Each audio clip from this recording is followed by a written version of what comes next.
tengo otra palabra más que gracias.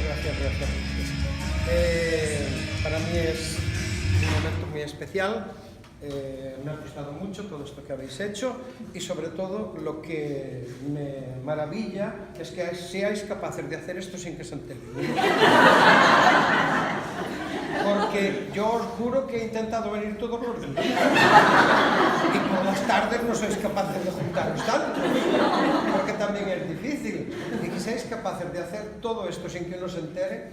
Por eso es que a uno le engañan cuando quieren.